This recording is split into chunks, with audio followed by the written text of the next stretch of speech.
Court will come to order. Good morning. It is Monday, January the 10th, 2022. Kerr County Commissioners Court is now in session. If you would, please stand for the prayer and the pledge. We'll give it back to Commissioner Gibson. Bow heads and pray. Dear Heavenly Father, thank you for this day, this meeting, this government that takes work and consideration to exercise judgment and protest. We thank you for the hill country, this beautiful area that we live in, that we can keep it and protect it with portions of what we truly enjoy. We ask these and many other blessings in His name. Amen. I pledge allegiance to the flag of the United States of America and to the republic for which it stands, one nation, under God, indivisible, with liberty and justice for all. Please be seated. We'll remind everyone to turn your phones off or to vibrate so they don't disturb the meeting.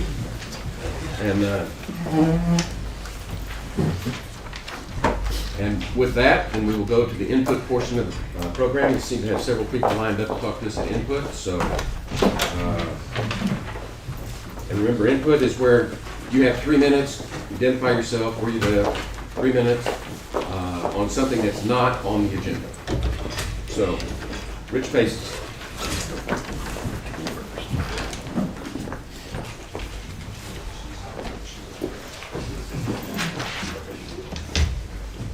Hi, I'm Rich Paces from Centerpoint. And look, I recently came across order number 3888. One more 8 to that. 38888. This deals with the ARPA funds. And as I read the court order that was unanimously approved in this Commissioner's Court, and then I see that, Judge Kelly, you have signed off on the Department of Treasury's terms and conditions for the award of these funds. So that means that we've accepted full compliance with all federal statutes, regulations, and executive orders. That's the one that really bothers me. So I'm just going to ask you 3 questions. What have you done? What has the county done? What has the Commissioner's Court done to identify all the areas in which we may not be in compliance? What are the consequences of non-compliance? And lastly, what have you done to protect the people of Kerr County from any non-compliance? Those are my simple questions. Thank you.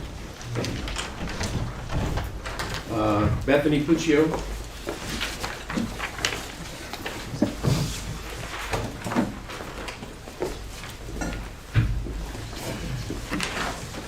My name is Bethany Puccio. I live right in the city of Kerrville. I wanted to, this is about the ARPA funds, and I wasn't able to attend last meeting due to the holidays, but the meeting before that, we had this room and the room upstairs filled, and the meeting before that, we had maybe 50 people here, and unanimously the people are saying, we don't want these funds. And we don't want the strings attached. We don't want the executive orders.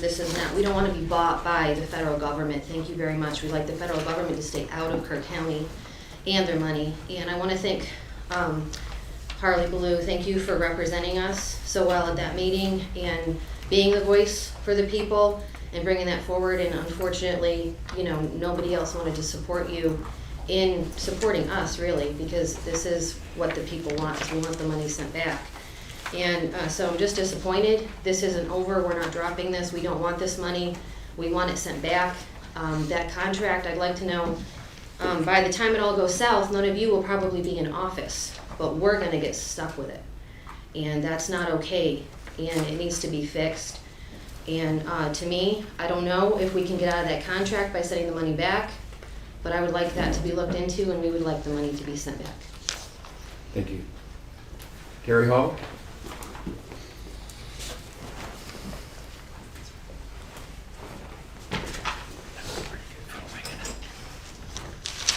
Good morning, Terry Hall on Independence Lane in Ingram, and we do represent a group of people, We the People, Liberty in Action, and you took action to put any expenditure of the ARPA funds to a vote of the Commissioners Court right before Thanksgiving. But that's not what the citizens asked you to do. You want clarity on the strings attached through various court challenges and such. But we already know from you signing off on accepting those funds, the order that Mr. Paces has already brought up and that I know you're all aware of, makes us obligated to all those executive orders that the administration has already signed and any future ones that he will sign between now and 2024 when the funds must be expended. But here's how the citizens interpret your actions. It's, we know better than you. Sit down, be quiet, let us make the decision for you. But in Kerr County, that's not how we want this to work. We want government of the people, by the people, and for the people. You have informed voters. You have the blessing of more informed voters here in Kerr County. People who care, people who are engaged, people who investigate and research for themselves. They know enough about these funds to know that this is not good for our county, it's not good for our community. Another thing is that we want you to remember that we hired you at the ballot box to do a job, and ultimately the taxpayers are the ones who sign your paychecks. So who's really in charge? It should be us. Our U.S. Constitution and Texas Constitution is about self-governance. And you're the stewards of that, there's no question. But we want you to be stewards and not our masters. We're not so naive to think that this move isn't just a strategy, perhaps to put it off until there's votes to spend the money. If we're found not to be in compliance, perhaps after you've moved on, not even in office anymore, who's going to have to pick up the pieces for that? It's the taxpayers. We're always the ones left to clean up the mess. This administration is clearly, now I'm talking about the Biden administration, we've never seen this in our lifetimes, I don't think. They're not just disagreeing with us on how to spend money or if we tax or if we issue debt or something like that. These people are hell-bent on destroying this country. Yes. And if you look at just some of the executive orders this man has already signed, he signed almost 100 on the first day in office. We're still wading through this. And the impact that that's going to have on all of us as citizens. Not just to mention the mandates on the health mandates, he's mandated gun control. Mm-hmm. And this is a 2A county. I mean, this is a 2A state. This is unbelievable. The land grabs. You all already did the 30 by 30 resolution to protect us from that executive order. How about the Green New Deal initiatives? Mandatory emissions reduction, making it easier for incarcerated people to vote. Increasing the minimum wage, reversing all the Trump-era work requirements for welfare recipients, and more. That's just what he's already done. We don't want that here in Kerr County, and we're asking to send those monies back. Thank you, Ms. Hall. Alicia Bell.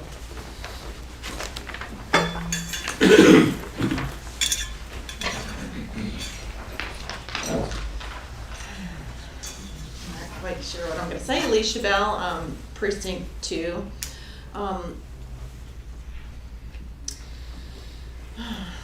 This is more than just ARPA funds. This is enslaving the people. Mm-hmm. This is about there is no virus. This is about injecting people with something that can kill them. Are you ready to stand before God and say, yes, that is something that you should be doing? You need to be sending this money back. There is no virus. If the germ theory was true, there would be nobody allowed to discover it. Have you ever had pets? All the germs that you've been exposed to your whole life? Why are you still here? And you're going to allow people to be enslaved and forcibly injected? Is that where you want to stand before God? Thank you. Is there anyone else here for the input portion of the meeting? Okay. I'm sorry, Your Honor, I filled something out up front. I thought that Ms. Gaudier got it. Is it on the agenda? I'm sorry. Huh? Is it on the agenda? No, ma'am. Okay, I don't believe so. I believe his name, It's already been talked about. the first. Oh, I see it. It's on, If it's I on may. this list. We didn't Yes, have correct. You got, yes. John Sheffield. Thank you, sir. Gentlemen of the court, Your Honor, thank you for your time. My name is John Sheffield. I own the Old Ingham Grocery in Ingham, Texas. I live in Centerpoint off Birdie Creek. I'm here today to speak about what has been spoken about, and I want to thank Mr. Paces because at our meeting on Saturday, that's when he heard about this. Order number 38888, item 1.6, agreement with the U.S. Department of Treasury regarding ARPA. Came to be heard this the 23rd day of August 2021 with a motion made by Commissioner Letts, seconded by Commissioner Harris. The court unanimously approved by a vote of 5-0-0 that Kerr County enter into an agreement with the U.S. Department of Treasury to comply with ARPA award terms and conditions and authorize the county judge to sign same. Gentlemen, why I'm here is to ask that we bring this back on the agenda, and I ask that we rescind this order, or at least have it up for discussion once again. And I certainly thank you for your time. Thank you, Mr. Sheffield. Anyone else for the public input portion of the meeting? Very well, then we'll move on to commissioners' comments. Precinct 1. Well, I sure thought it was gonna rain, but it didn't quite get there. But it's nice to be a little moisture over Precinct 2. Another very good stock show. The number is about a little over 1.1 million was raised on the sale to help a lot of kids either move on to college or move on to future projects. So anyway, anyway, that's all I have. Yeah, and I'll just continue with that.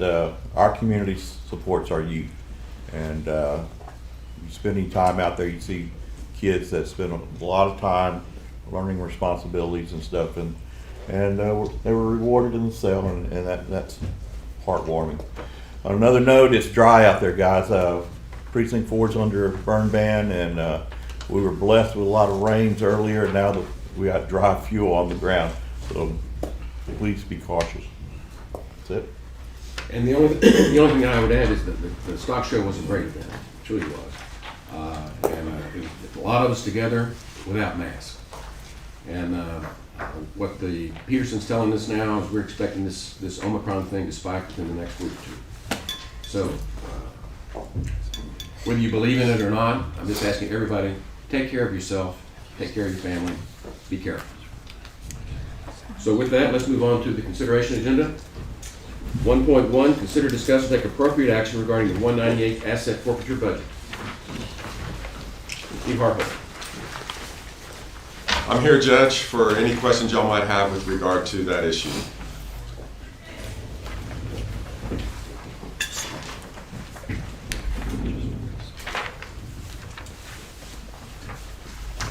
Any questions?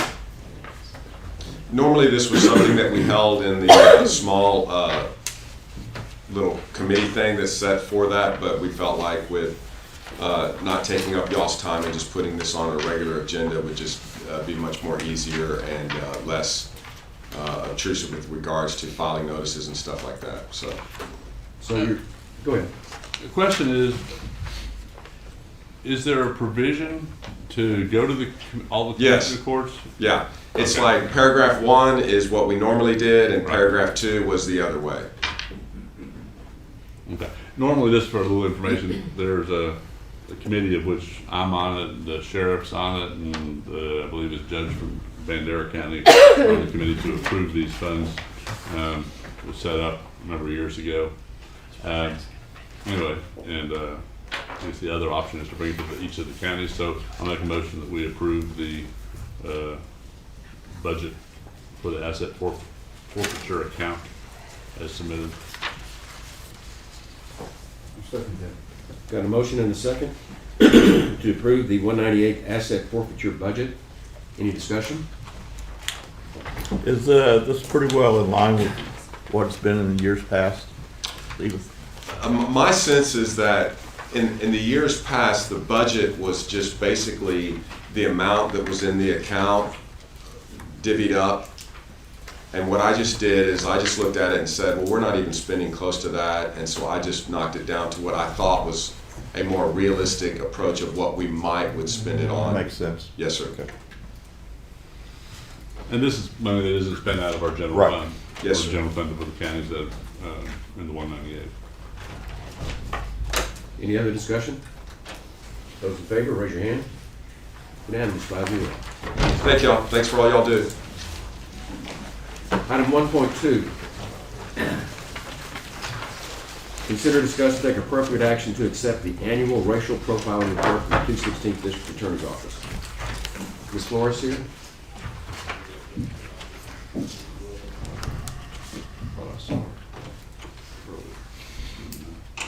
Do you want me to check the hall? Blair, can.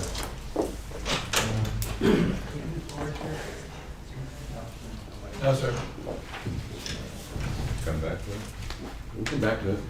Let's go ahead and move on to item 1.3. Consider, discuss, and take appropriate action to authorize the Animal Service Director to reduce the annual registration fee to $1 during the annual rabies vaccination clinics being held February 5 through February 19. And also to advertise by placing a sign on the courthouse grounds. And the current fees are $5 neuter spade and $10 for non-neuter spade. Megan Gibbons. Good morning. This is something I've been coming here yearly to request, and basically we're looking this year for the annual rabies drive to lower the annual registration fee to $1, just like in years past, for a 2-week period of February 5th through February 19th of 2022. We're lowering it to $1 from $5 if they're neuter or spayed, or $10 for non-neuter spayed. Basically that's an incentive for people to get their pets registered. This is also a good opportunity for people to get their unvaccinated animals vaccinated through the vet clinics. So what people will do is call their local vet clinic, set up an appointment, and they'll get it at a discounted rate for that 2-week period. And then also we advertise for this with a sign that we've historically put on the corner out here, the courthouse lawn. Okay, I move for approval. Second. And a motion and a second to approve the authorization for the Animal Service Director to reduce the annual registration fee to $1 during the annual rabies vaccination clinic, February 5 through 19. Any discussion? Those in favor, raise your hand.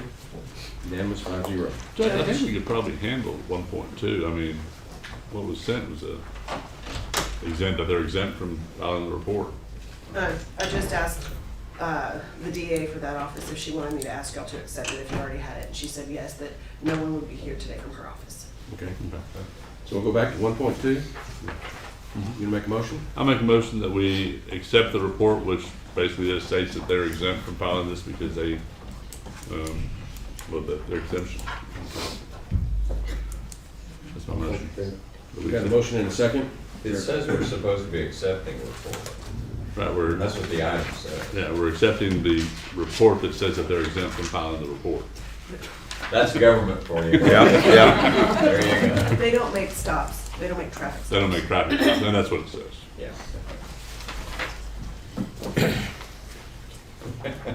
Motion, second. Those in favor, raise your hand. Unanimous.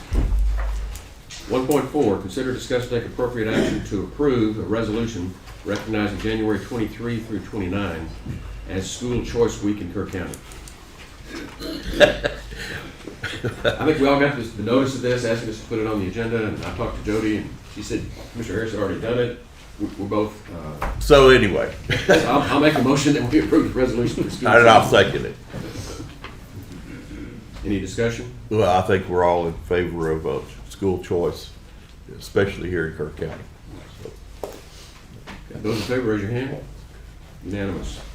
1.5, consider, discuss, and take appropriate action to approve the contract with Hill Country Cares and allow me to sign this one. This is just a routine renewal of contract we do every year. I'm going to approve. Second. And a motion and a second to approve renewing contract with Hill Country Cares. Any discussion? Those in favor, raise your hand. Unanimous. 1.6, consider, discuss, take appropriate action to surplus items for the IT department. Michelle. Yes, we have a list of items that the IT department is asked to be surplused. I move we approve the list, which is made up primarily of computer and computer parts. Second. Got a motion and a second to approve surplusing the items for the IT department. Any discussion? Those in favor, raise your hand. Unanimous. You bet. We're at that curious spot that we're actually ahead of our agenda, so I'm going to skip down to 1.8. We'll come back to 1.7 in just a minute. Consider, discuss, take appropriate action to consider COVID and sick leave policy. Ms. Doss. Yes, good morning, gentlemen. We were just bringing this to the court because of the spike, and to encourage people that are symptomatic to stay home without using their own sick leave. I know that the FFCRA, the Families First Coronavirus Act, in 2020 granted 80 hours, and the county matched that, which we transferred into 21. I'm just asking for the court to consider additional time for 2022.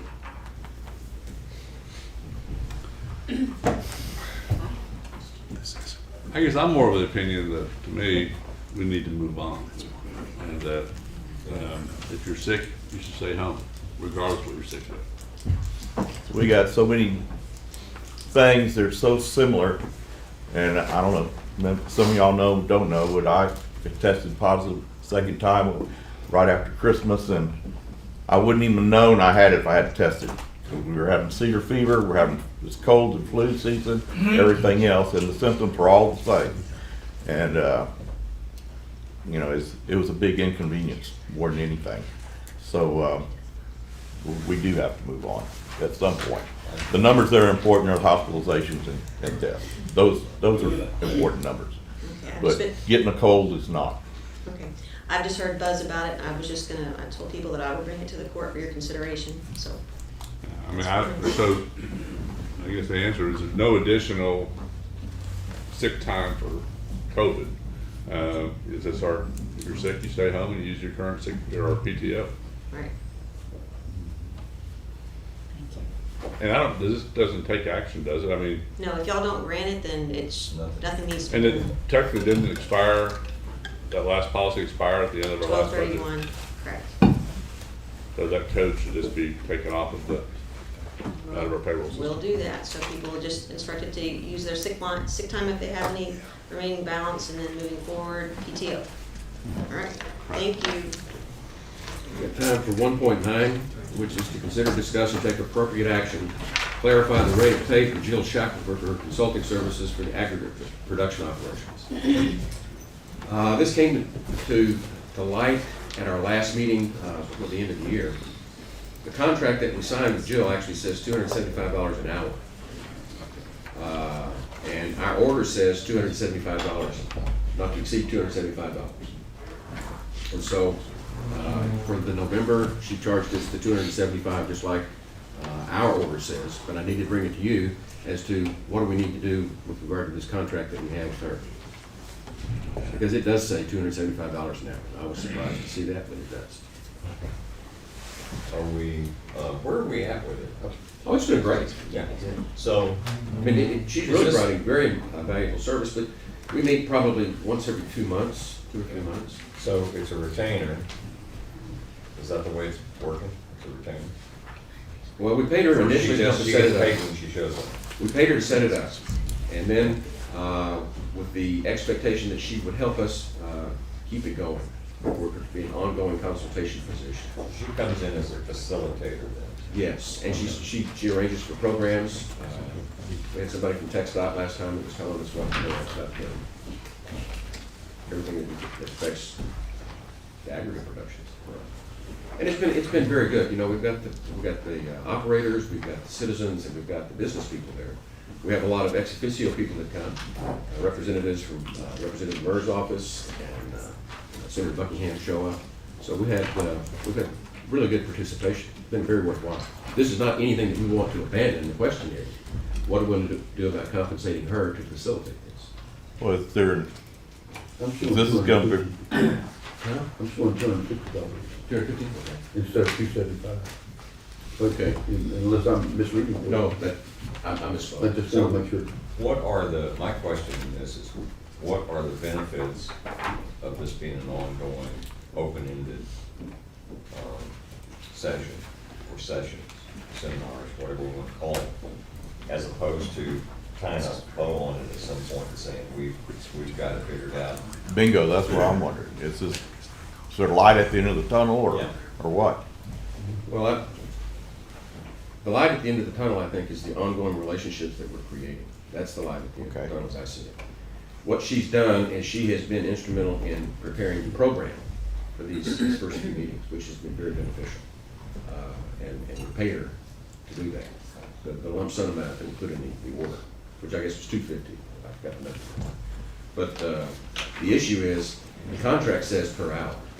And I told her that we could pay that without me bringing it back to court and us discussing what we're willing to pay or what we want to do. Well, she's brought everybody to the table, and made progress there. But do we need her to hold everybody's hands from here on? I mean, I think that just as what happened with Kerrville Pets Alive, citizen group got together, they took it from there. I think that might be a good idea for this as well, because it affects certain people. They've learned something. She's been a great facilitator in that conversation. At some point, instead of this being never ending, I think we need to have that, put together a group like that and say they take it from here. Now, when that happens, I don't know. How many, I agree with what both of y'all said, and I think that's what she said originally when she came and presented to us, Right. that she was not here forever, she was here for a period of time. So we need a couple more meetings, or, I mean, Or can she help facilitate a group understanding what they're doing, how to go forward? That's how she's most used to us, I think. That she would help a group establish 5 or 6 people or whatever, and then they have a board, and then they meet with the aggregate producers, and she bows out and she gets her check, and if we ever need her, we call her back. We have a good relationship with her, and she's been helpful, so. I agree with you. I don't think anybody disagrees with what we're saying here. No. The issue is that if she's going to continue to work with us from today forward, we need to have a clear understanding of what we're willing to compensate her or not. Right. I don't want her to operate under the misconception that we're going to pay $250 an hour, because we're not. I didn't anticipate that we would. I'm not opposed to that if we can, get it capped off. A couple more meetings, that costs us $500, you get a committee, citizens committee, move on. She lives outside Buda, so we get to travel down to Buda Yeah. and back, plus the time here with us. We usually take probably, she gets there early and sets up, you get somebody to provide a little snack or a meal for people. And it's probably, I'm guessing we'll be looking at a minimum of 3, maybe 4 hours for each meeting, so that would be $1,000. Okay, another $1,000. Okay. So then you have a citizens group that understands how to achieve their goals. They know what their goals are, and how to facilitate that, how to get it done. And we've got a whole other group of Kerr County citizens that have a special need, special problem, that have learned how to address it. And then everybody else in the county isn't footing the bill infinitum. Okay. I would recommend that you or somebody visit with her and say, rather than hourly, do a per meeting amount, and say, we're looking at, to me, $500 a meeting, something like that, and with the idea that we want it turned over and maybe 3 more meetings or something along that line. Well, then why don't I suggest that I visit with her? Okay. Because I sit on that You're on the council board. with her, that advisory council. And see how many more meetings she thinks that we need her guidance. I mean, she's still available to us, we can call her on the telephone. But in terms of her coming down here for the meetings and everything, we'll visit with her and report back to you. Okay. So with that, the next item on the agenda, we'll go back to item 1.7, which is a presentation regarding chronic wasting disease. Ms. McBride. Good morning. My name is Michelle McBride. I'm residing in Precinct 4 at the moment. I just wanted to come and visit with y'all about chronic wasting disease. I had submitted a fact sheet I believe that y'all had all received. And as the private consulting service that I have, I've found that landowners are getting more and more concerned about the chronic wasting disease. and where the responsibility lies. And I'm trying to address this before it becomes a big problem for the county and for the city. I don't know how the county offices work, and I think to implement plans of making a productive and positive solutions, I have to understand what would work best for y'all. So I'm hoping that we can open channels of communication to be able to eliminate more confusion about chronic wasting disease. I know that most recently, there's information out there that now we have COVID in wildlife, which I don't see how that can be. But I also don't have factual information to prove it one way or another. I think we've gotten so mixed up with opinions and facts that it's created so much confusion. So coming to you, I'm just trying to create awareness of the problems that I foresee. I understand there are positive cases in Kerr County, but they are not documented cases. So that's just basically hearsay. But I think that we're eventually moving to that point. Do you have any questions for me? I'll have a general comment, because I've talked to you at length. Yes, sir. And know quite about chronic wasting disease. But it's really just nothing that we as a commissioners court have any, other than making public aware that it exists, any part of it. It's a disease that white-tailed deer have, and some other exotics, some 3 or 4 types of exotics, not most exotics so far. And it's fatal to the deer that get it eventually, but it takes a long time for them to develop the symptoms usually. But there's really nothing that we can do other than what you've done today, and kind of let the public be aware that this is a problem. There's a lot of Parks and Wildlife is kind of the lead agency on monitoring it. They take deer samples across the county on almost a daily basis, and they send a couple of glands you can send off and get them tested at A&M, or I think it's the only lab in Texas right now. And so far, they haven't found any confirmed cases that have gone through that testing program. But I think you're all right that it's likely that it will, or at some point possibly get into the county. It is in Kimball County. It is in Medina County. Yes, sir. Uvalde County. So, other counties around. Yeah, another concern is that it's, possibly a zoonotic disease. And I don't think we're addressing that issue at all. Yeah, I didn't hear what you said. Possibly a zoonotic disease, meaning it can be transferred from animals to humans by consumption. Fortunately, the U.S. Congress did do something right, and they did, I think $80 million, I believe, they allocated to trying to learn more about the disease and find it. Texas has much less of a problem than a lot of other states. Michigan, Pennsylvania, Wisconsin, Colorado have a far greater problem than we do. So certainly is in Texas as well. So hopefully they'll find a reason. There have been recent reports, I presume they're accurate, that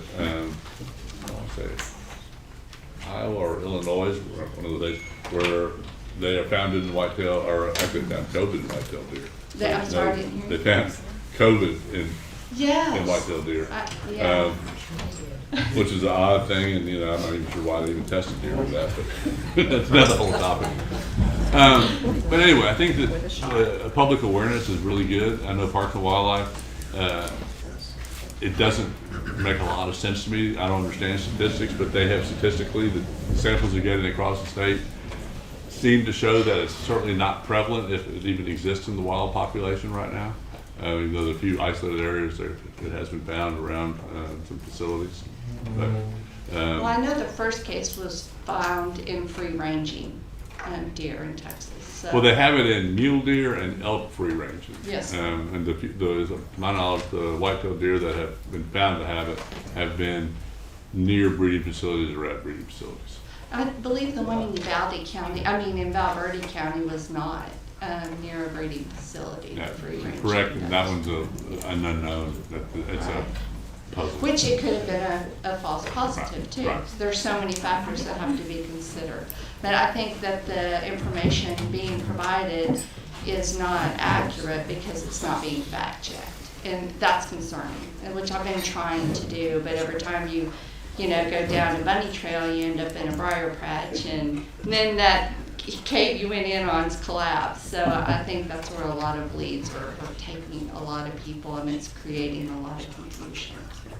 So I think what you did today is the way to get it out in public awareness, and that's something good. Okay, I just wanted to have your support with that. Right. Thank y'all. Okay, thank you. Thank you. Next item on the agenda is 1.10. Consider, discuss, and take appropriate action to review the liaison responsibilities and determine liaison appointments for 2022. Rather than doing anything unilaterally, I reached out to all of you to see is there anything you wanted to change about your liaison appointments. 2 of you have gotten back with me and told me that they want to keep what they're doing. So, but I wanted to bring this so that we could talk about it as a group, because open meetings don't let us do that. Well, my view on this is, and when 2 years ago, 3 years ago, we decided to split up some of them where there was 2 commissioners on as liaison, go to one, to where we could talk to one other person rather than just the person that was on that same team or what have you. And I think Looking that's what around, it is. I think it has, but looking at the makeup here and how there's gonna be some new faces down the road, I think we may go back to 2 on some of them. A couple of people have said they're not gonna be seeking a second term, and, just for example, I know there's a couple items that Harley has that I wouldn't mind sharing with him to be up to snuff when Harley's gone. And probably some others would mind or what have you. We know there'll be a new spot there coming up. And then, 2 years down the road, a couple of these. I might want to go back to being on the facility, the ag barn out there with Jonathan, where we're not caught flat-footed when somebody leaves. Does that make sense? Good thinking. Well, I would encourage you all to, this is a tricky thing to do because open meetings only allows us to talk to one other person about a topic. And so, if you'll notice, I reached out to each one of y'all individually and did not talk to anybody else's.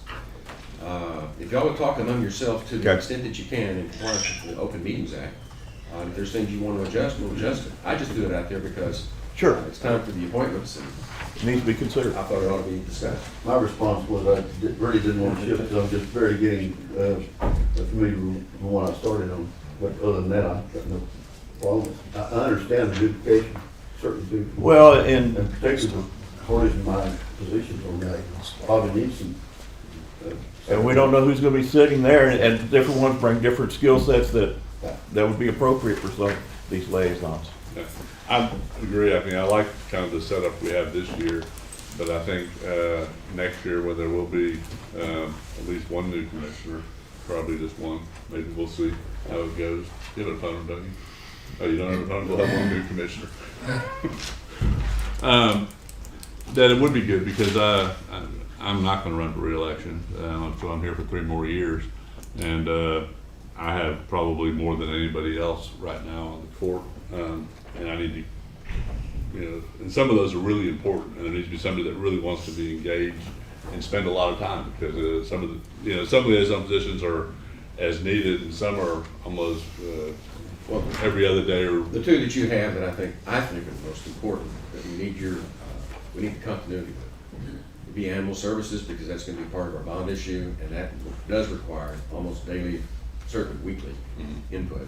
And the other one is HR. HR, yeah. Personnel. And those 2, and I'd like to keep both of those this next year, but I think after that, either we bring in another person or we can bring another person in now. And with the idea that my, 2 years or so, I'd like to be off of both of those because it really, you get thrown in the briar patch when you, and along with the HR is also the insurance pool That's pretty coordinator. complicated. Yeah. It's You get insurance, you get insurance pool coordinator, which means that you get every thing related to insurance comes to you, and some of it only goes to you, so you have to really look through it and see what it is, and see who else was copied. I sent the sheriff a whole bunch or last night. That's nice. Well, just so that the public's aware of what we're dealing with, this is a list of the liaison appointments that we have, takes up the whole page, double space. And we try to spread those duties out among the 5 of us, and in 3 years, there's only going to be 2 of us sitting here. So I'm trying to get us prepared for when that happens. And as an example to the public of what I'm talking about with the insurance pool coordinator, you know, it has to go to a person. It can't go to everybody. And it's not there's any action. It's just that there's one I was talking about with the sheriff, a lawsuit. You know, we get a lot of lawsuits filed against the county, mostly in the jail or in the sheriff's department anyway. That's just the nature of that business. You know, there's no reason for action, but I get him. He didn't get copied of it, so I need to make sure he's aware of what attorney's been assigned to a lawsuit, because it will impact his office. So that's the type of thing that this is a matter of getting the email and forwarding it to the department that it needs to go to. And usually I get like that type of thing. The county attorney's usually either gets it originally or she wasn't on for some reason. I'll forward it to her.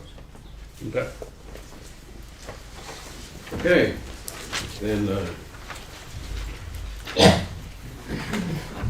next item on the agenda is item 1.11.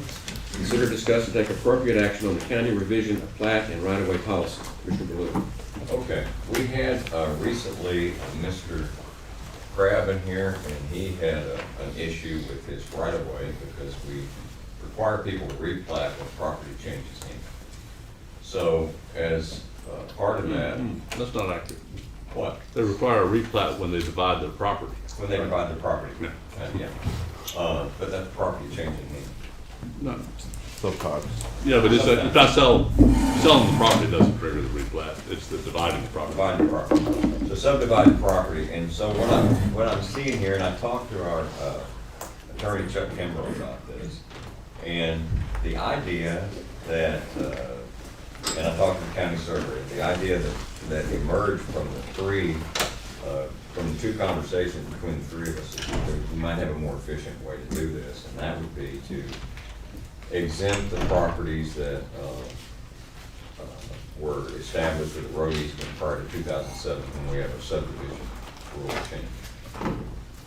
So that I think it's more efficient. We don't have people coming back to the court all the time to ask for variance. I talked also to Charlie, so that was 3 conversations about how to do this. I just think that there's got to be a more efficient way to do this. There are people, I talked to somebody recently who wants to do a family partition with exactly 10 acres. That would change things for them. It's going to stress some people. It doesn't mean we wouldn't look at variances in the future. You're always going to have to.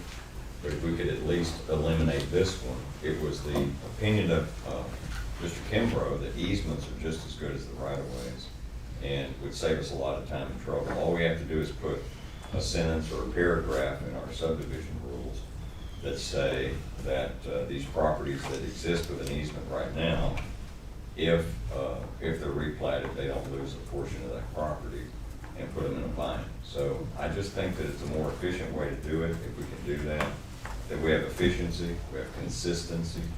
Over time, now it's not a lot, but over time, when the county takes property away from somebody, you lose revenue on that. That's part of it. You have more responsibility for it, so that's part of it. I don't think that's a good idea. And we're kind of micromanaging if everybody that has one of these has to go back to the court. I'd rather see them do their thing, be grandfathered in. Everybody that subdivided and did development after 2007 understands what the rules are. Some of these other people are finding out the hard way, like the gentleman came in here the other day. Right. And I just feel like that we want to be as streamlined and efficient, unless there's any genuine compelling interest for the county And I don't see any, especially in that particular case. In that case, it was a private road, privately maintained. It was public road, privately maintained. Neither the taxpayer nor the county gained a thing from the county getting a right of way there, because there was an easement that already exists. So it seems to me the more reasonable course, and the less burden on the taxpayer, the less that it has the appearance of a taking of some sort. I asked all these different questions of our attorney, and he felt like that the easement, and I agree, the easement is the best way to go, because it's already there. And we have access to everything we need via an easement. If we need to change the road, we need to come into their property a little bit. We already have the easement, that already covers it. So taking away that frontage from somebody that has to do a replat, I don't think it's best practices. I don't think it's efficient, and it certainly is not the best thing for the taxpayer, the property owner. In the long run, I don't think it's the best thing for the county either. So I wanted to ask if everybody would consider that we put just a sentence or a paragraph into the subdivision rules that will exempt these properties prior to 2007 from having to go through this and give up a right of way. Post 2007, what you're talking about. Post 2007, everybody already is subject to those rules. Well, Yeah, you're talking about post, yeah, that they're grandfathered in with an easement. But let me kind of set the stage so the public knows what we're talking about. We're in the process of working on revisions to our subdivision rules as we speak. We hope to have that finalized sometime in this first quarter. I want to get it done before budget. Right. But that's something that's already started. What we're talking about here is when you have to go in and replat, and it's the replat that we're talking about. It triggers it. Requires a dedication instead of a right of way. The Kerr County policy has been not to accept an easement for those roads, but for them to be dedicated to the county. And that's a policy long before me, long before most of us on this court. You're the only one who can remember when that happened. It actually was in the rules in '84. Really? Wow. Well, Well, so we found out in the process. In the process, yeah. and I couldn't agree more with Commissioner Baloo. We don't want to micromanage, and we don't want to have to deal with these on a case-by-case basis. But we do have a variance case on the agenda today. And when we come to a variance, we do have to deal with them case by case. I'd rather see our subdivision rules be enforced more objectively. And what I mean by that is just like balls, call them balls and strikes. Black and white stripes, you call it a ball, you call it a strike, you apply it the same way every time, you know what the strike zone is. That's the way I would like to see the rules, subdivision rules apply. We've got some wrinkles here of what happened, and part of the problem, and I know we've got a couple of people here that do want to address the court on this, but part of the problem is that some of these subdivisions predate 2007. Right. And may even predate 1984. A lot of it. And so that didn't solve the problem for those people that are living in the subdivision that was platted that long ago. And some of these subdivisions are older. You would think that with the subdivision rules having changed in 2007, Your time's up. And it was on silent. 911. If these folks ever start getting to do that to us.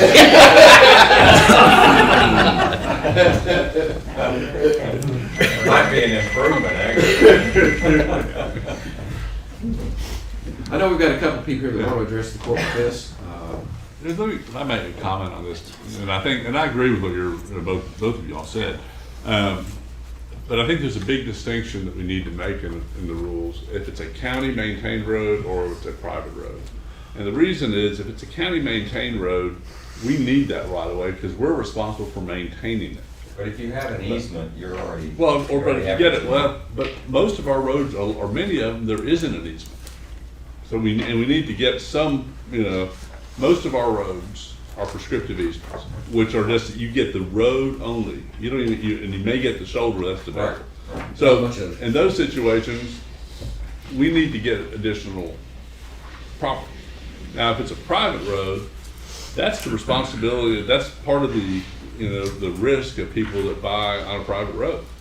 It's their responsibility, it's not the county's responsibility. Well, So, what would you suggest then, as somebody that wants to do a family partition and has a piece of property that can be petitioned, but is on fronting a county road, and they have an easement already. They don't, and here's the thing, they don't gain anything when the replat happens. They don't gain any extra service from the county. None. The county doesn't give up anything by that happening. So why should that person then have to give up? They don't. All they have to do is give us a deeded right of way. They need to give us the access. It's not included in the plat. But I'm talking about it on a prescription. You talking The about plat someone? says that it has to be separate from the right of way, which makes, which that person is given them property. But you take any county road, That's not the same as an easement though. prescriptive easement, you only get the road. Most of our county roads, all we actually control is the road surface. But people expect us, and we do handle, we mow along the side of it, we need to have the right to modify those roads, I don't wanna own it, I just want a right of way to it. And we don't have that right now on a lot of these county roads. Right now, the way it's being, I agree with what you're saying. Yeah. I don't wanna say, they keep ownership of the 10 acres, but they're giving the county a right of way, I'm part of that 10 acres. as long as it doesn't, there's no taking in it. Right. Because, I know there's a legal term for taking, but if you get something from me that I didn't want you to get, you took something. Right. It was already taken. The developer gave it before we put the plat, submitted to the county accepted it because of that. Well, let me see here. Now, you're talking about the fee simple. Is that what you're talking about? Well, I'm talking about this, the easement, right-of-way easement. In this case, we had this last week. It's on the agenda today. Yeah. The developer in 1984, 1986, wherever it was, granted that easement to the county. So it's not that we're taking it. It was already, Right. But that's an So- easement, that's so- not a right of way. That's not somebody getting, replatting and having 20 feet. It technically is the right of way. I don't want to debate these terms because. Like, but when you Very look at technical the terms. plat and somebody's taken 30 feet of your property, and it's not on your plat anymore. The issue is the dedication. Yes, exactly. Yeah. That's the issue. And that's what Chuck said. Our subdivision rules require developers, when they come to us at requesting plat approval, they have to dedicate those roads so that they're publicly owned and publicly maintained. That's what we require in the subdivision rules. And that's for the big developers. Right. Right. And that's the requirement. And that was decided long before most of us were on this court. That's All of us were on the court. And according to Mr. Kimbrough, it's all in the wording of that dedication, which apparently they can be worded in different ways, which I was not aware of that part. I'm sure with you, if we can get a policy that solves this, Yes. well, I'm for it. Okay. Because rather than, I think we're all in agreement here that we don't want to take anything away from the taxpayers. We don't want to damage anybody. But I think if we can figure out a way to just put kind of grandfathered in, taking into account what you're talking about, John, what Beck's talking about here, and doing the best possible thing for the property owner. Bingo. We need to do that. I think, and we need to really lean on Chuck to get some advice here. I don't think we have to reinvent the wheel here, because other counties have been through the same thing.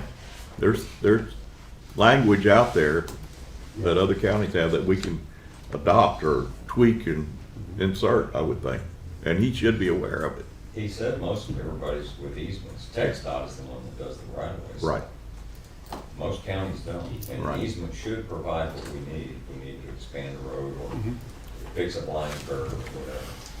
Make it the And- least and that, If Charlie, if you want to say anything about it, you and I discussed this at length, if you want to add anything, please do. I think what we need is the policy in our regulations clear. If there's an exemption, what is that exemption, so that we're not wasting time trying to get variances for things that are unnecessary.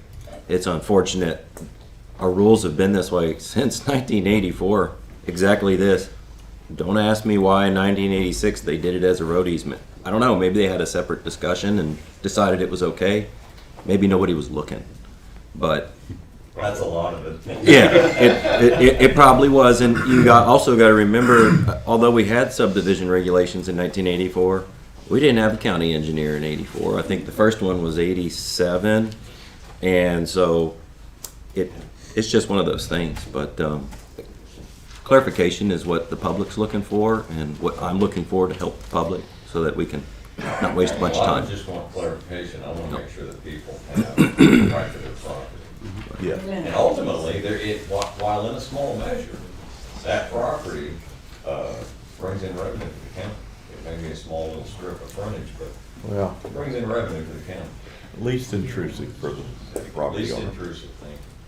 So, I don't know that we Before- need to take action on it, but. Well, but before we take our morning break, I do want to give the homeowners and people that are here that wanted to address the court. I know that Joe's here and Jean's here.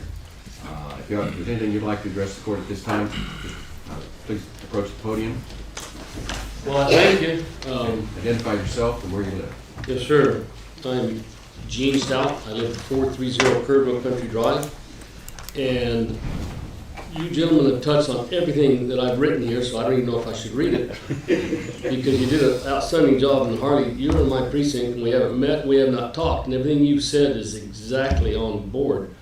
So I'm gonna do this little, it took me a lot longer to write this than it was probably gonna say it. And you guys brought your bulletproof vest this morning, I seen that. I'm not gonna be that. This is checkered. Boy.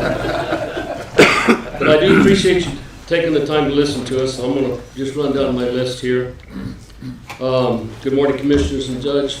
My name is Gene Stout. I reside at 430 Kerrville Country Drive in Kerrville Country Estates.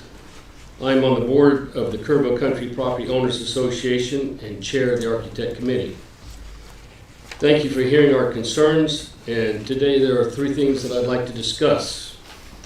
Owner of 5 acres do not lose their property value. County won't incur unintended consequences, lawsuits, etc. We could go through a bunch.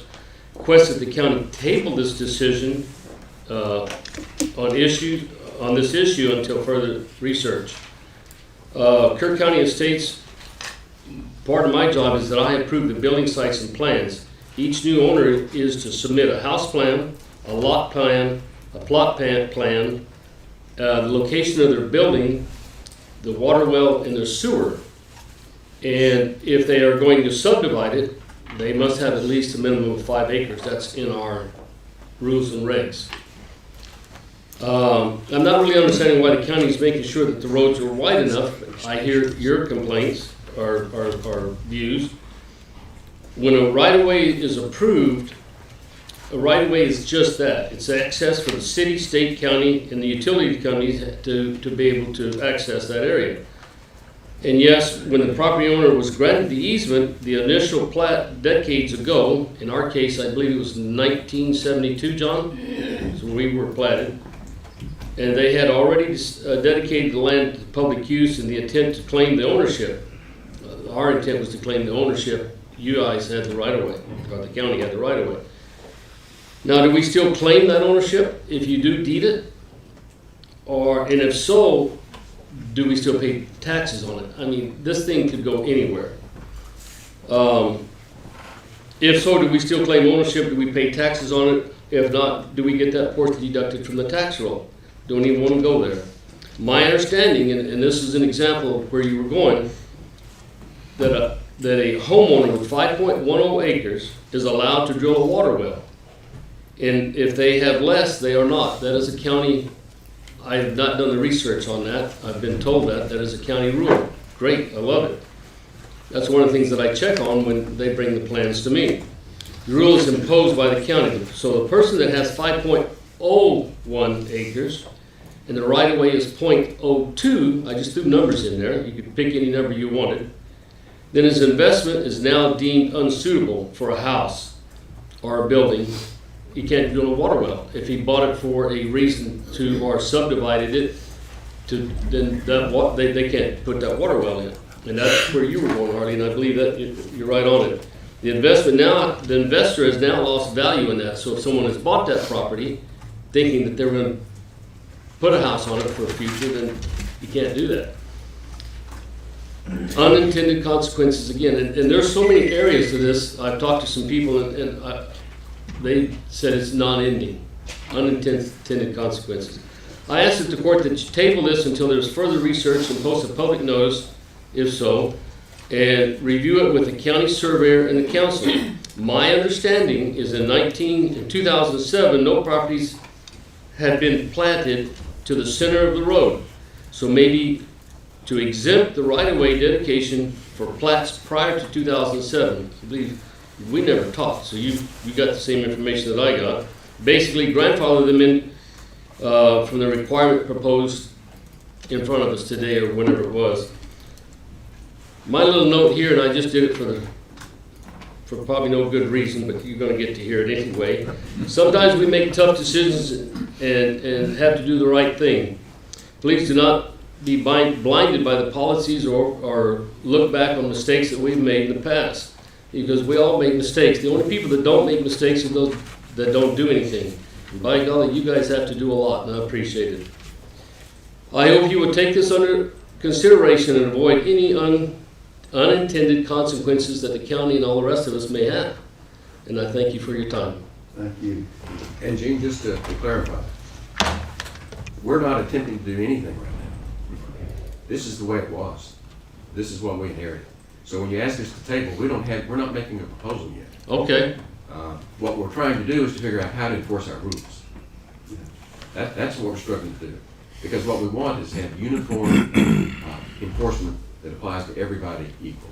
That's what we want. And I appreciate it. And that's exactly right. I just want the court to understand people that have 5 acres, and there's some here in this room that have 5.08 acres to be exact. This rule, if it was to get in effect, they can't build on it. And to clarify, because we've got Tom Jones here, that's not the county rule, that is the Headwater Groundwater Conservation Okay. District rule. And it's a good rule. I mean, I It's good. don't. Right. And we like it. Yeah, I like it, but my part of my job is to make sure that they have that. So if you take that portion away, then they lose that. They can't drill that one. And then that, But that's a Headwaters issue, not a county issue. okay, Well, we don't want to harm any property owners. sure. And I appreciate it. Thank you, gentlemen. Joe, would you like to address us? Thank you, Judge. My name is Joe Taylor, and I read in the Sunday paper that there is a new subdivision that is trying to get approval from y'all out Interstate 10, 473, and the way it's platted is that the county owns the road, and the property owners own up to the road or to the edge of the road, and that's smart. I like that. I think that has got vision and foresight. The problem is that when you look backwards at the way it used to be done, where properties went to the center of the road, I bought 10 acres. I bought 10 acres knowing that I could sell 5 acres in our subdivision. And I've been paying taxes on those 10 acres, and when I bought the 10 acres, it was valued at 10 acres. And so if I sell it to my family, I think there's a family exemption. But if I sell it, if my daughter says, I'm going to teach school somewhere else, Dad, you're going to have to sell it, then that's my retirement. Having my daughter live next to me is my retirement. So if I have to sell it to a stranger, now I've subdivided 10 acres. And if you interpret that as creating a new subdivision, it gives the impression like this big ranch out here on Interstate 10 is making these new subdivisions. Well, then if you take the frontage where that road was, I have less than 10 acres. I'm no longer able to sell 5 acres. That's the unintended consequences. And then the county would own the portion that's right in front of mine, but until the guy across the street, Mr. Pike, sells his or subdivides his, you'll only own the left half and not the right half, depending on which direction you're traveling. So then everybody's coming up for a different variance and causing a whole lot of struggles for y'all, and there's a lot of tension and a lot of stress. And when I talked to Lee Vogel, he said, you know, if you just grandfathered everything before 2007 subdivisions, and don't call a division of 10 acres a new subdivision in an existing subdivision. That's where we get into trouble. So, Joe, you and I talked this weekend. It's just to clarify, if you're talking about a family partition, like Commissioner Ballou talked about, those do not require plating. but what if I sell it to a stranger? That requires plating because you're dividing the property. Right. That's what triggers the application of these old subdivision rules that you're complaining about, is because it is being subdivided. And so the interpretation is, if it's an old established subdivision before 2007, then if a property owner divides a portion of it, if that's all grandfathered and not defined as a new subdivision, then everything's clear. No landowner feels like their property's being taken away from them. When I paid for it, I paid taxes on it, then I lose it, and it has all these unintended consequences, and everybody's upset. I just think that if the county agent and other people say, let's just grandfather those before the rule was made in 2007, and any new subdivision that is a newly developed subdivision, do the new rules. I think it's clear cut, it's simple, and that would be my recommendation. Just a comment, and I'm getting into probably more detail We're than I gonna go in the should. weeds here. We're in the weeds just a little bit. I agree with everything you're saying, though, and we don't want to, especially on a private road, there's no question that we don't want to. It's not a private road, it's a county road. Okay, we don't want to reduce the amount of acreage you own.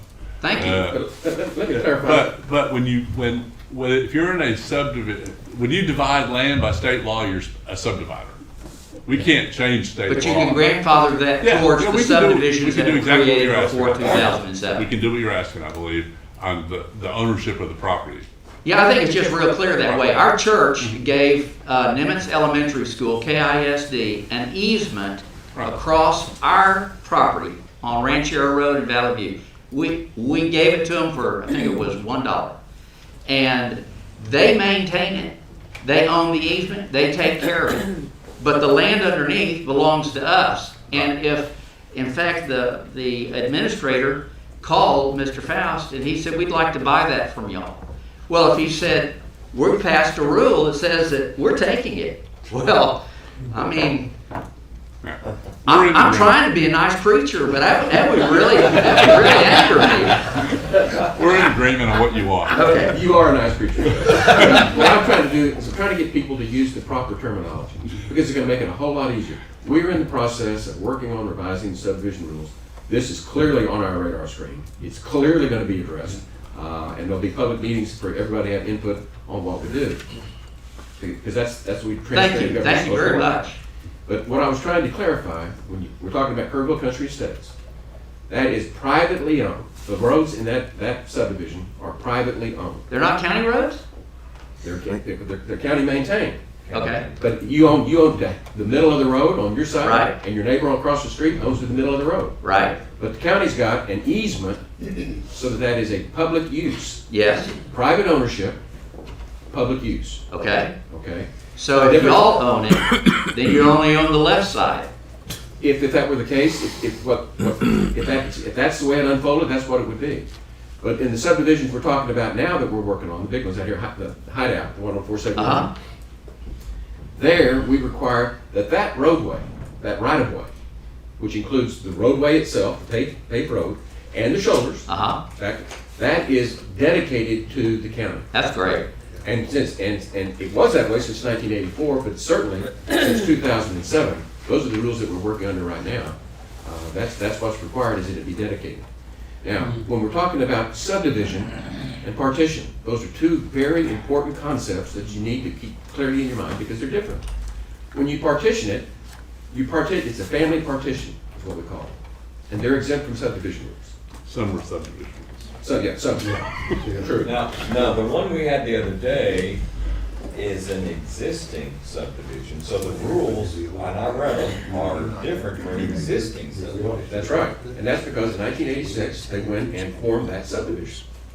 And so now, and so if you divide your property with your family, you partition it with your family, this rule does not apply to you. But if you're going to divide it and sell it to someone other than your family, then the subdivision rules do apply. And that's subdividing versus partitioning.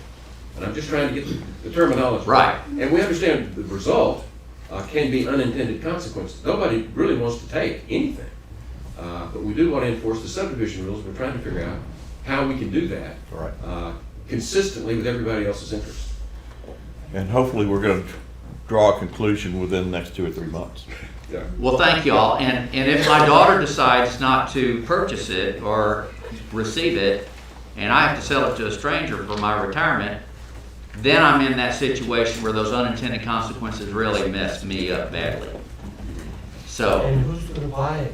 Nobody's gonna buy it because they can't build on it, right? If you'd like to address the court and you'd come to the podium. Thank you all very much. Bless y'all. Judge, one question, and Joe, before you go, that 10 acres that you have, is it an existing subdivision? Yes. Okay, Kerr so Country Estates. there is one more clarification that, because I think we've not stated that if you're an existing subdivision and you want to do a family partition, because there's already a plat on file, you're revising that plat, so there's a revision of plat process, so you are back to the platting process, and now you're back to dedicating right-of-way, because that's what our rules say, and that's why we're here today, because that's what happened. Good clarification. So there is, so everything you were worried about is something to worry about. That's what we're trying to fix today. Oh, I thought they said I didn't have to worry about it. Once they fix it, you won't have to worry about it. You're not 100% off the hook yet. But don't worry about it. Can I get a vote of 1, 2, 3, 4, 5 that I don't need to worry about it? You have to go with the latest revision, and that is right there. And it's complicated, as you can see. So we're trying to uncomplicate. We're trying to figure it Right, out. well, I just think it's just real simple if you just grandfather all subdivisions that were created and their further subdivision within that subdivision. It's clear, and there's no more problems. That laugh means that it's not true. Well, it's just complicated, folks. Okay. We gotta sit down and. Thank y'all for working on it. Let's take about a 10-minute break and we'll come back at 10:20.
Back to order. Continuing on our 10 o'clock agenda, we're running a little late. It's item 1.12, consider, discuss, and take appropriate action on a request for variance for section 6.03C 16, 6.03C 18, 702, and 706 of the Kerr County subdivision regulations for Verde Park Estates, section 2, revision of plat, tract 5, regarding the ownership of road easements. Eric Ash.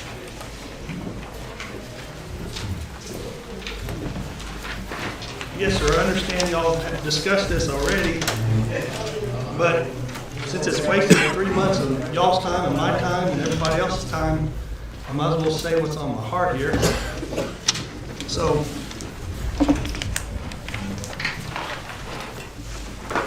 being a surveyor, did you know there's directions for surveying in the Bible? Here we go. Remove not the ancient landmarks and boundaries which thy forefathers have set. Well, my forefathers were the surveyors that came before me, and they marked property lines in the middle of the road easement, and the private property owners bought the property to the middle of the road easement, and by God, they own it. When you read a Bible verse out of context, sometimes you ought to read the whole paragraph. Sometimes you ought to read the whole book. Sometimes you need to be in the perspective of the person that wrote the Bible verse. And when you understand the perspective of the person that wrote the Bible verse, it has a different meaning than the sentence when interpreted individually. I'm requesting a variance for section. All right, y'all asked me to do this now. I'm sorry, y'all asked me to do it. The new variance rules, okay? Requesting a variance 6.03C.16, 6.03C.18, 7.02, and 7.06 of the Kerr County subdivision rules and regulations, as currently being interpreted by our county engineer for Verde Park Estates, section 2, revision of plat for tract 5. My clients are Herman and Kevin Crabb and Pam Crabb.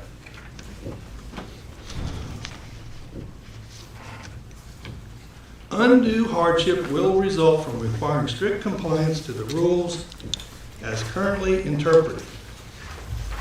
There are special circumstances affecting the land involved such that strict application of the provisions of these rules and regulations will deprive the owner of the reasonable ownership of his property intact, as approved by the Commissioners in 1986, Volume 5, page 235 of the Plat Records of Kerr County, Texas.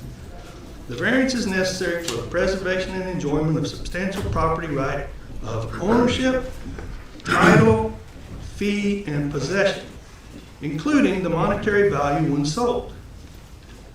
Granting of a variance will not be detrimental to public health, safety, or welfare, or injurious to any other property in the area. Granting of a variance will not have the effect of preventing the orderly subdivision of other land in the area and is consistent with the general purpose and intent. Intent's a big word. Why were the rules written in the first place? It's for new subdivisions. Of the Kerr County subdivision rules and regulations as historically interpreted and enforced. The 50-foot wide public road easement, which has been dedicated forever to the public by recorded plat, is still in full effect. Any effort to rededicate a portion of the road easement again serves no purpose and is in fact impractical. The private property owner has been paying taxes on a strip of land for decades, paid good money for it, and has a deed to it. If the strip is separated from the parent tract, it cannot be sold separately and has diminished the value of the parent tract. Taxes have been paid for decades for nothing. For this reason, the use of the land between the edge of the road and the easement right-of-way line should remain privately owned for use by the landowner as he sees fit, so long as he does not impede the public use of the easement. County does not maintain the road. Time-honored traditions after 2007 of respecting existing subdivisions as approved by the Commissioners Court prior to 2007, where additional right-of-way dedications have been exempted by grandfathering them from the requirement when replatted should be maintained in perpetuity. A rule should be in the best interest of the public, be practical, make common sense, and protect private property rights. This can and should be easily clarified when the rules are soon rewritten. My prayer is that the county surveyor will be included and his opinions respected in the rewrite. He's a wise man, and he's been dealing with this his whole life. And I think there's probably not a person in this county that has more knowledge of land law than Lee Volkman, including the local attorneys. A simple sentence such as section 6.03C.C.16 semicolon 6.03.C.18 semicolon 7.02 semicolon and 7.06 do not apply to subdivisions approved by the court prior to 2007.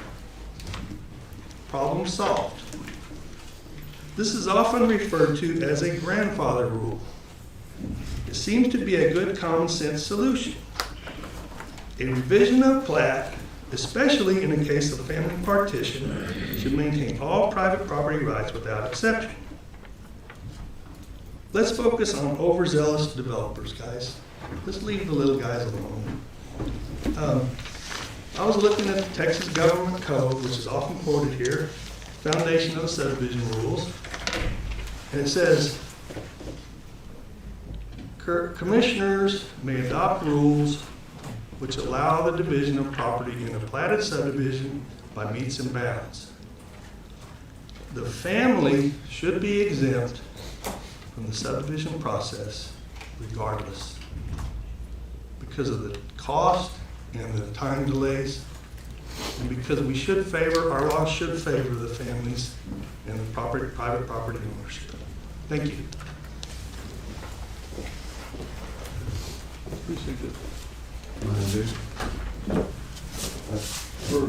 Not for all the reasons just stated, but I do encourage passage of a motion to accept this variance. And the main reason I think it should is because on the plat, we have a road creating a corner or a side of this lot that's not even there. It's there on a piece of paper, but there's no road there at all, and there's no intent of using it. It doesn't impede anybody else from using it. To me, that's grounds for a variance, at least in this case. We have a motion and a second to grant a variance as presented. Any discussion?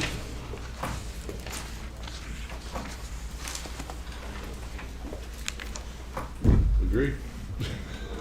Okay, those in favor, raise your hand. And I'm just going to abstain. I'm trying to enforce rules. So that passes 4-0-1. Moving on to item 1.13. Consider discuss take appropriate action from the court to approve the final plat for the Hideout Ranch and accept bond number L256051-2131 in the amount of $1,828,024 for associated construction improvements in Mountain Home, Texas. Precinct 4. Tracy. Thank you, Judge. This proposed subdivision consists of property located in Kerr County and Gillespie County. It includes portions of an unofficial subdivision known as Harper Valley. Access to the subdivision will be off of FM 479 in Kerr County at 2 locations where they have 2 entrances. The developer's contractor began construction before subdivision plans had been approved, and a notice of violation was sent out on November 12, 2021. The developer took immediate corrective action and is now in compliance. The developer has also sent information stating that no lots have been sold. That's in your packet. The county engineer requests the court approve a final plat for the Hideout Ranch and accept a performance bond for the associated construction improvements in Mountain Home, Texas, Precinct 4. And That is bond number L256051-2131 in the amount of $1,828,024. I move for approval. Second. Got a motion and a second to approve the final plat for the Hideout Ranch. Any discussion? Charlie, what? We know they did these things before the plat was presented to us. I know that they laid out the roads, surveyed the lots. Yes, sir. And had a big tent sale or something. What was it they did? My understanding was that the tent sale was a pre-sale. My understanding is that those, whatever lots were sold, they've not closed on those properties. More or That's less my con- understanding. I don't know that for a fact, other than that's what I've been told. More or less contingent on being approved and everything, I think, So, Yeah. what I'm getting. It's pretty common for developers to pre-sell kind of, I guess right, kind of pre-reserve lots. They don't Yeah. sell them, they're That's reserving. signed on the dotted line, but you got first shot or whatever. Well, this is one where they actually laid out the roads. And They did. Put the base down, and then they take the base back up. the base has been taken up. And this is another reason a lot of preliminary plats are good, which I mean, just, we all know this, but the state obviously doesn't. The state well knows. But it helps because Yeah. developers are able under our rules to work on roads and things after between preliminary plat and final plat, and That's correct. and that's when a lot of it gets done during that process. But the state had other ideas, or the legislature. But what they did was they went too far with the Right. construction of those roads without approved construction plans. Right. They do now, as of last week, have approved construction plans. That's been finalized. It may have been the week before, I can't remember the exact date. I will also note that in your packet, the preliminary plat copy that you have in there is missing a vicinity map on it. But the Mylar copies that we'll hand to Jackie here in a little bit have a vicinity map on there to show the location of the subdivision. It was on original submittals, it got lost in the shuffle somehow, and it's back on the final. But the one that you have in your packet, that is missing. So if you notice the vicinity map was missing, that we got it corrected.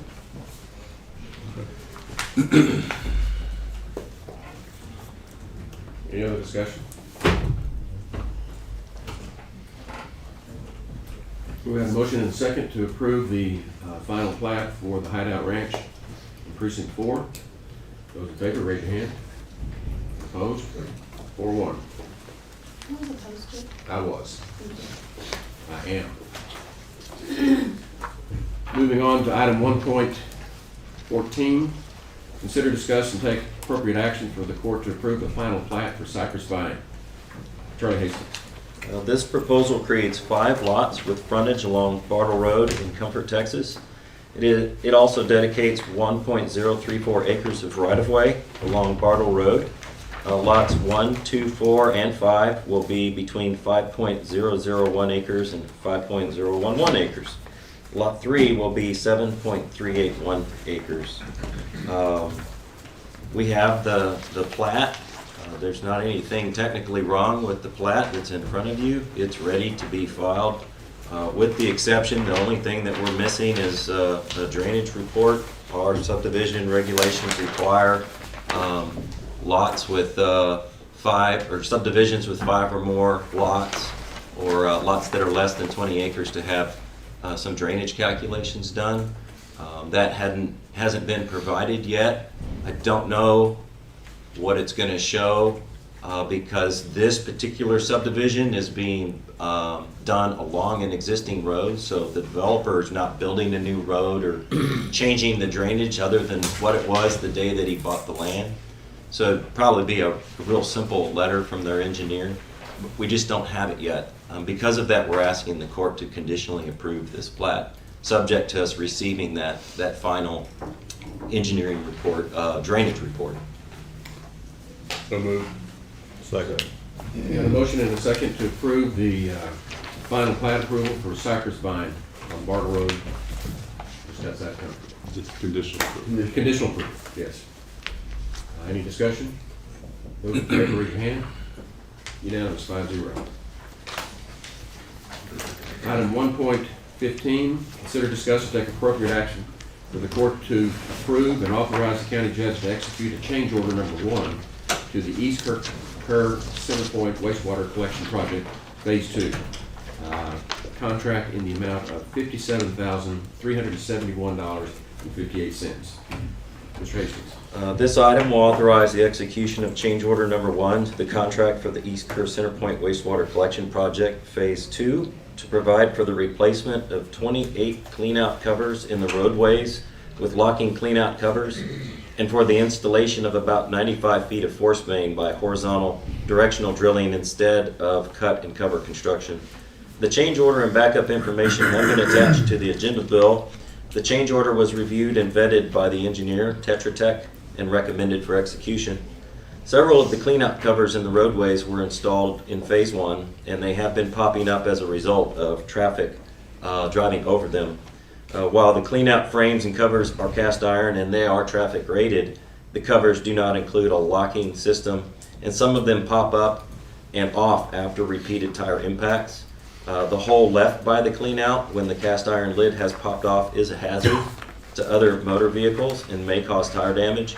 A portion of this change order will allow for the replacement of all of the cleanout frames and covers in Phase 1, with a locking cleanout and cover to prevent the inadvertent opening of the cleanouts in the future. A portion of force main CF is across a natural low area. It appears that the area was once used as a dumping place for trash and debris by the property owners, especially downstream of the crossing. Upon clearing the area for the lift station, it was determined that there is a possibility that conventional cut and cover construction might result in the disturbance of some materials. To avoid disturbing the existing conditions and thus creating a situation that requires remediation, it was determined that the best way to cross the low area would be to install the force main with horizontal directional drilling. In addition, this method would eliminate the need to remove 2 mature trees in the same area.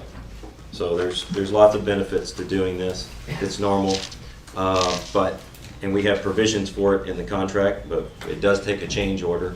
This will change the contract amount by $57,371.58. The new contract total for Phase 2 will be $10,623,326.57. The contract time currently is 450 days. This will add 105 days. The new contract total days would be 555 days. The county engineer recommends that the court authorize the county judge to execute change order number 1 to the East Kerr Center Point Wastewater Collection Project Phase 2 contract in the amount of $57,371.58.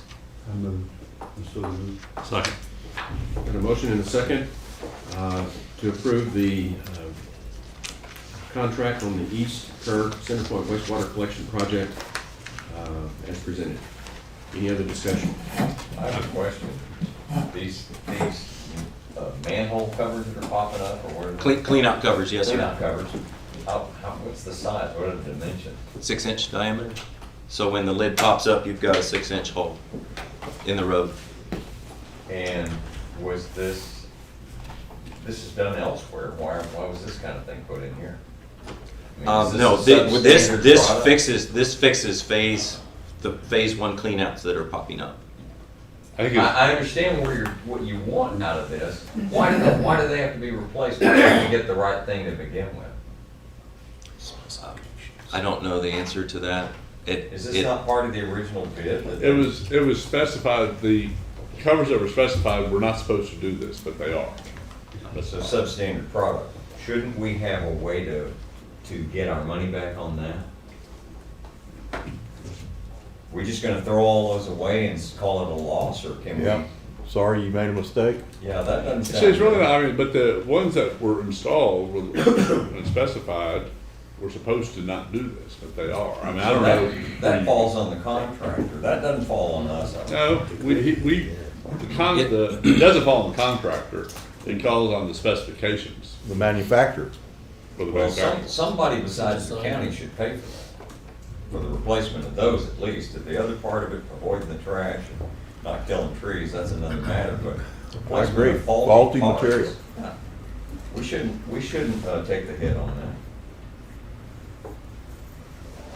I don't disagree with you, but I know this process, we need to follow up on that if we can get remedy. I think they need to be fixed, and we could follow up with the original contractor for phase one and What is it sort it made out out. of? Cast iron. So we just take a trip to Strap Solutions and we're done, is that it? I think we ought to get our money back on that, and the county shouldn't. It should be replaced. Yeah, or they replace it with a better product. They can take that and reuse it someplace else. They can repurpose that if they want to. Come get them, get us some good ones. I'm concerned about a delay. I mean, I think we need to do it, and I also agree, I think it's a good point that we should go back, either on the, Well, we need to hold somebody's feet to the fire yeah, on this. on the accountability as to why they're not working properly. And I don't know, you'd have to look at the specifications if they're specified, in which case you get Tech should help. We can have Tetra Tech get with the bonding company for the phase one contractor. Yeah, it's bonded issue, so. Yes. Yeah, okay. Yeah. So what do we want to do? Make that part of the motion? Or what?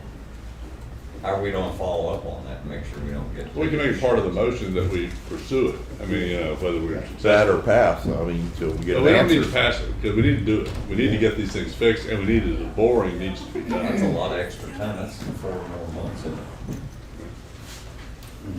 We need some answers though. So, I'm fine with part of the motion is that we pursue a reimbursement through the bonding company, the Tech and the bonding company.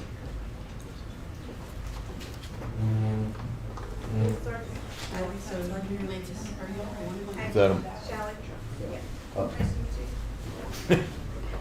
what he said? Yeah, we state that. I said, you know, to approve the change order and And pursue remedy. pursue remedies through the bonding company or the previous contractor. So you're amending your motion to? He made the motion, I'm amending the second, he's agreeing, yeah. Okay, so we've got an amended motion on the table to Okay. approve the change order and pursue possible remedies. Any discussion? Those in favor, raise your hand. Unanimous by vote. Moving on to item 1.16, consider, discuss, take appropriate action on how to determine if an access road meets public health and safety standards. I put this, on the agenda, because we talked about this quite a bit at the last meeting. And the issue, the one that's pending, is in my precinct, and immediately after the meeting, I was called and said, so what do I do? And I really couldn't give him a clear answer, because we talked a lot about it, but didn't really say what they need to do. Like on a variance, it's very clear, if somebody wants a variance, what they have to show. But it is unclear to me as to what a individual is to show that their road is not a public safety hazard.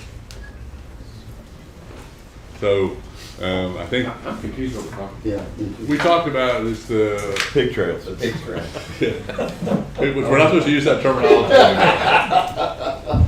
It's that road, and there's others. Another one, which it's not going to be platted now, but it may in the future, is to what standard we're going to determine makes a road not public safety. You mean access road. Can I ask a question about this, and you'll know as much about this as anybody? As I understand it, if it's a country lane, it has to have something, Charlie, if it's a country lane, it has to have like something like 22 feet of base qualified, is that right? Right. Okay, so in this particular case, as I recall, is about 20 feet of clearance. Right. Yeah. Yeah. So, It's an existing right of way. okay, it's existing right of way. So it meets, it's not a subdivision violation, it meets our subdivision rules. It's that, what is the criteria that we're gonna use to say that that road does not meet public safety standards? Why can't people that purchase or live back there be responsible for their own problems? I mean, why do we have Well, I tend to agree with that. to step in? I mean, I don't like a lot of regulations. I mean, you know, you buy that out in the middle, gotta get an easement from somebody or right away from somebody, you know that's a problem. Right. If it's more than a place to go hunt a couple times a year or something. Yeah, I mean, I agree. I don't, I'm just not really in favor of going down this road. But to me, But this is a privately owned, public use road. It would be after this. it's an easement. I don't know if it's public or not. It's an easement. I presume it's an easement to someone's property, and the guy wants to divide a ranch into 3 lots. Then it would be a public road. 'Cause you'd have- But he could give it the permission of those 3 people, and they only be not open to the public. It could be only open to Buyer beware. So it could still be a private road. Right. This is what I was talking about earlier, that we treat people like grown-ups, they go file the paperwork with the county clerk, which is what the clerk's office is for, and we don't micromanage everything. Right.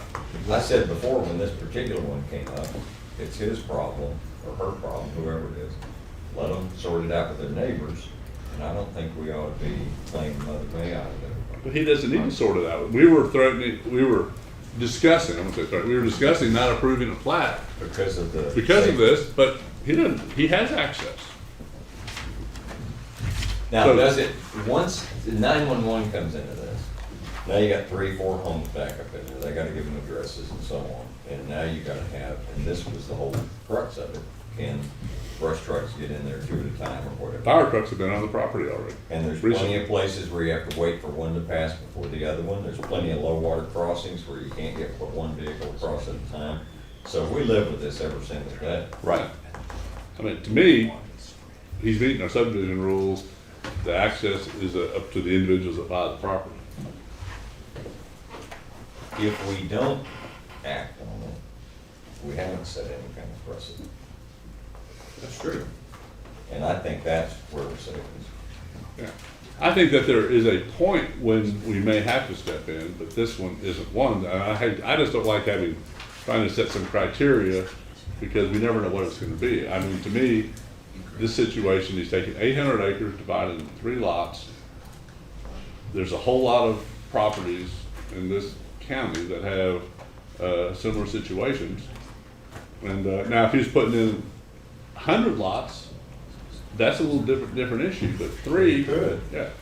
Which, then I think we have to say, hey, you don't have access to the subdivision, but for, 3, lots, one's 50 acres, I think one's 250 and the other one's 350, something like that, 400.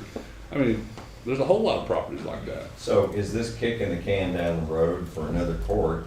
Because someday somebody's gonna want 160, division by 160, 800 acres. Wait, the guy goes in there and buys this place and wants to do that. He knows how to get there, access is gonna be a problem.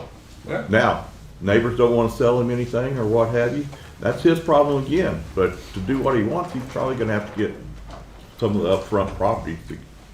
Right. Then we get calls about why the road is bad, When somebody lives in Houston and they have a country place here and they have Yes. to drive over the I know. chuck holes, it's quaint then. When they live on it, when they retire here, Yeah. they're all ticked off about No it. kidding. Why isn't my road fit? But it's a know. private road and it's, Yeah, I'm with you. I think we should do nothing on it. I agree. If it's a private road and private use, then I think the sellers and buyers Beware. beware. Okay. All right. And if they come to us and want to make it a public road, it's going to be county standards. Oh, yeah, I agree with But that. we can't set a minimum of acreage sold back in there, or lots, or No. plots, or anything. We can't have anything to do with that at all. It's gotta be hands off altogether. Understand? Yeah. Heather, was that a nice smile or? So, okay, I'll tell him to present it and. He's gotta get their own right of way or His, whatever. what he's talked about doing is in compliance with our subdivision rules. And present it and move forward. But I think we ought to put him on notice that any further subdivision of these properties Again, buyer beware. will be subject to the subdivision rules. Right. I think we just send them over to Headwaters. if there's no problem. That's not very nice. We're playing nice and big one, okay? All right, I think that answers the question. Charlie, does that answer questions in your mind? Clear as mud. It's clear as mud. Okay, no action on that. Item 1.17, consider, discuss, and take appropriate action to appoint an alternate for Mary Krebs on the Alamo Area Council of Governments Criminal Justice Advisory Committee. I indicated last time when we approved Jason Davis that I would ask Paul Gonzalez. I've asked him, he's graciously agreed to serve as the alternate. And so we've got a couple of young people lined up to move into those positions when it's time. So I nominate Paul Gonzalez. Second. Third. Any discussion? Those in favor, raise your hand. Unanimous, 5-0. I'm excited about that. That's good. 1.18, consider, discuss, and take appropriate action to designate a member of Commissioners Court as a representative on the Courthouse Security Committee. We were notified by Judge Emerson that they're reconvening the Courthouse Security Committee, and we need to have a representative on that. I wouldn't mind doing it, working with them. Okay. No problem with that. I make a motion as Commissioner Harris. Second. We have a motion and a second for Commissioner Harris to serve on the Courthouse Security Committee. Those in favor, raise your hand. Unanimous. I just want to say for the record, I just wish he wasn't here when we done Yeah. It'd been automatic, huh? You wouldn't even have to vote. So everybody nods their head. 1.19, consider, discuss, and take appropriate action on a request to post notices in all courthouse bathrooms regarding Human Trafficking Awareness Month. I spoke to Rotary last week, and they are sponsoring these warning signs to put both in male and female bathrooms.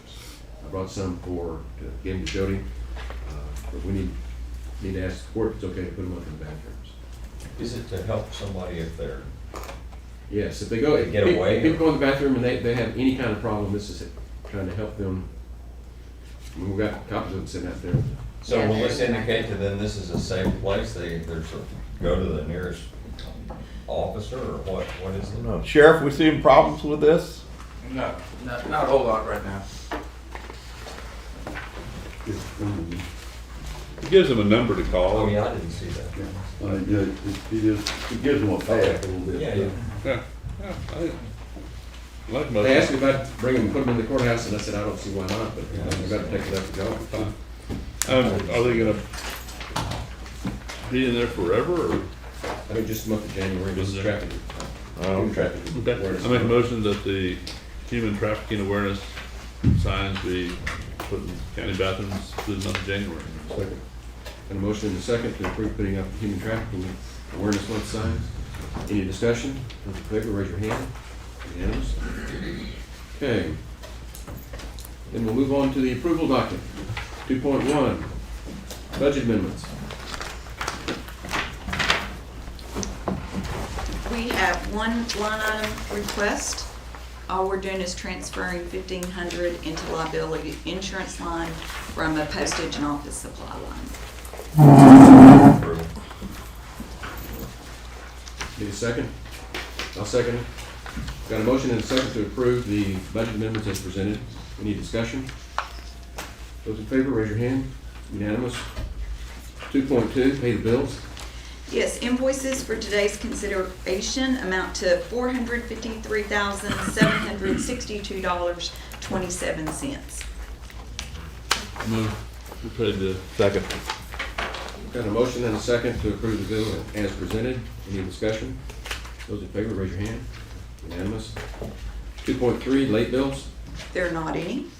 2.4, auditor reports. Yes, we had, the auditor's office conducted an audit of the county jail commissary and the inmate trust accounts for the year ending September the 30th, 2021, and issued a report to the sheriff. Based on the testing procedures performed, expenditures and revenues were supported by adequate documentation, and purchases were made in accordance with Local Government Code Section 351.0415. Upon the court's acceptance, the report will be sent to the Texas Commission on Jail Standards. We're asking that you accept the report. I move to accept the report. Second. Got a motion and a second to accept the auditor's report as presented. Any discussion? Those in favor, raise your hand. Unanimous. Monthly reports. Yes, sir.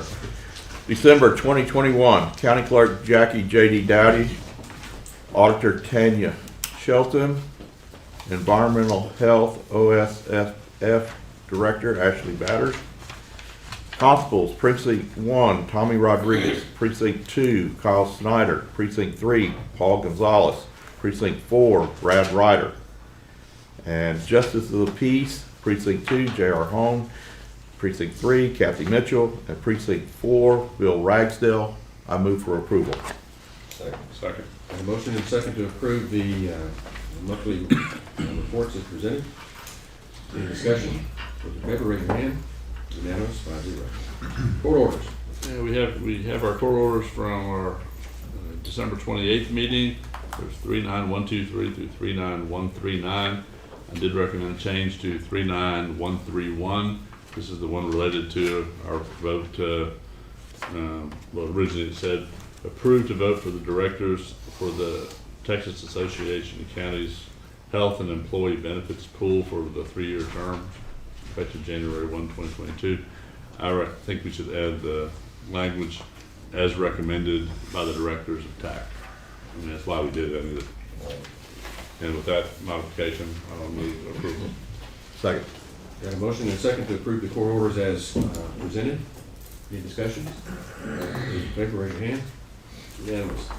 Information agenda 3.1. Department heads.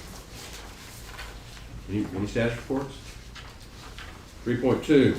Elected officials. Yeah. Sheriff. I just want to kind of update you on the sheriff's office and what's going on with COVID. As of this morning, we got about 13 cases back there, 5 different pods, about 2 jailers. And what I want to explain, part of what Jennifer put on there today, 1.8 is kind of, I've asked her to put that on there. And I totally agree with you all on the COVID sick leave policy. The only thing I felt as administrator and supervisor of the jail staff, the jail is full, that's a good thing. But a lot of my people have less than a year on in there, and so they don't have that time built up. Of course, I have several employees with 20 plus years and still have 1,000 plus hours sick leave on the books. But what I just want y'all to understand, with those people, you know, according to the jail standards, you know, we have to be in there 24 hours a day, 7 days a week. And they don't have an opportunity like other county employees to have social distancing. But, you know, we only got 2 right now. You know, they have to be in that atmosphere all day long, and, you know, they don't have that option. But, you know, we'll monitor it. The good thing, this is only lasting about 5 days. You know, I have 5 employees total, but 2 in the jail this time with COVID. So just kind of share that with you. That's why she put it on there, because I asked her to.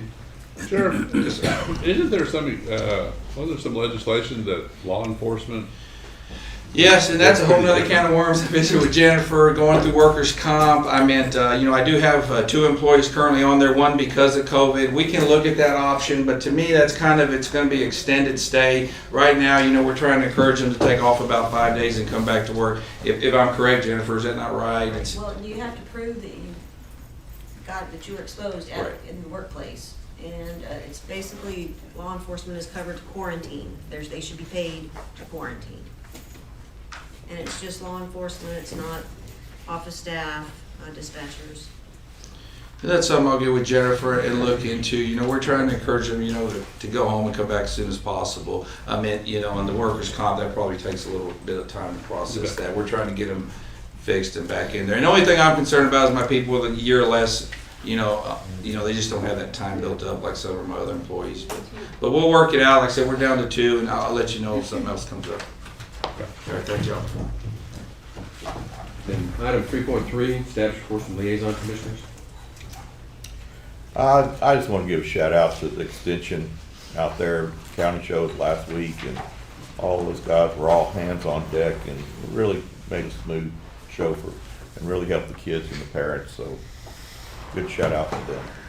Well, the shout out that I'll make about the stock show is I listened for about 10 minutes, recognizing the voice, not recognizing the face when Roy Walston made that presentation. Because I knew the voice.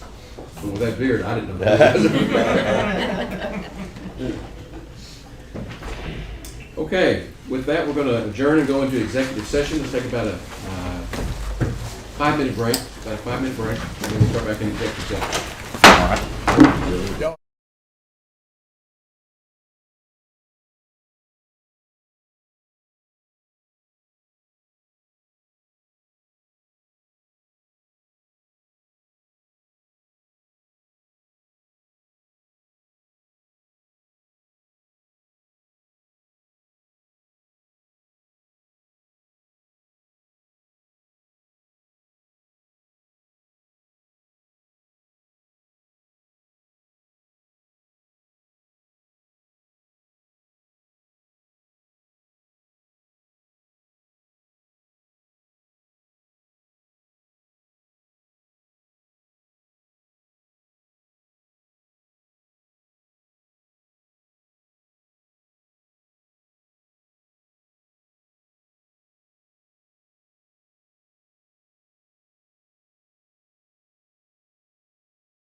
Resolution passed.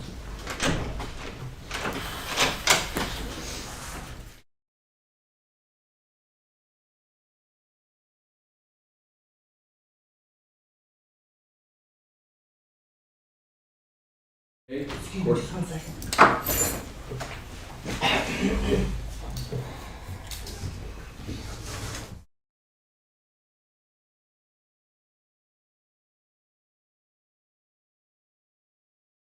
It is 11:28, and we finished our executive session. We have nothing left on the agenda. We are adjourned.